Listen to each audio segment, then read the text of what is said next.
You have a high level of self-awareness. When you were injured and sitting in the hospital, you started to think about what it is that you want to do with your life. And you're still a teenager at that point, right? Yeah. I mean, it wasn't actually so much what I wanted to do with my life. It was more of the big question of who am I?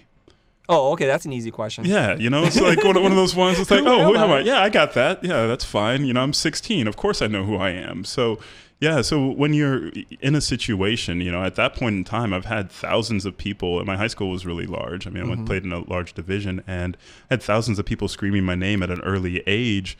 I'm feeling on top of the world. You have thousands of people chanting your name, Omotola, at football games, and you're all there. And then when that all goes away, you have a little bit of an identity crisis. I mean, some people go through this in near-death experiences. But I started to regress myself when I was in the hospital bed alone, crying, thinking that, okay, my life is done. This is me.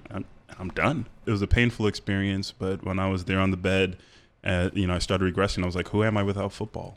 Wow. And then I started stripping away, and my mind just started unraveling. Who am I without, sight? Who am I without my legs? Who am I without, my body? If I'm not a man, if I lost all these different things, and it was painful. So, when I stripped away as much as I could, was I with my family? If my city was destroyed, it was just so painful, and it was so real to me. But, after I stripped away everything, I got to a spark that I could not strip away.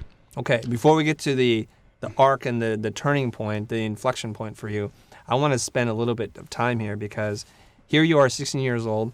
You've built up your entire identity around football, your career path, everything was in front of you. You had adoring fans, people cheering you on, and then something kind of like you get sideswiped by life. Yep. Right? And then now you're like, oh my God, what am I without this thing? And I can only imagine maybe the sadness, the despair, the depression that you must have felt. Can you talk a little bit about that? Yeah, I mean, it's more like devastation and confusion. Okay. It's like depression wasn't even, I didn't even have time to get depressed because it was like so devastating and confused because not only is it an injury, but it's a psychological injury as well because it was attached to my identity, and that was the big thing that now a part of me I felt was actually gone. I'm just waking up in a hospital bed, a day before, 2 days before, I was this full running around athlete, and now I don't know if I'm ever going to be able to do anything again. So it hit me really hard, really fast, and then, my mind, as creative as it was working against me for a while, So I think it was over a couple hours that I was just sitting there because I really went deep into each of the feelings that I was feeling and stripping away each part of anything that I could find to hold on to. So, of my athleticism, my vision, my creativity, my, identity as a man, just like everything, my family, so I really what if I lost my family? What if I lost all these other things? Who would I be? I love what you're saying. Now, we had a psychotherapist on here before, Hugh Barton, and he talked about allowing yourself to feel what it is that you feel to the fullest so that you can acknowledge it and move on with your life versus just feeling it halfway. And that sounds to me like what you were doing there. Yeah, no, going deep. It's not the surface level stuff. It's and the deeper you go, the more truth can actually be revealed. And right after that, and during my recovery, I found that spark, and then I started building on the characteristics that I wanted. And it's a process that I take other people through in my personal coaching that I do with individuals. Is I learned hey, when you strip everything away, what do you want to be? That now you could get into the designer aspect. Now the artist actually starts coming out and saying, oh, you know what?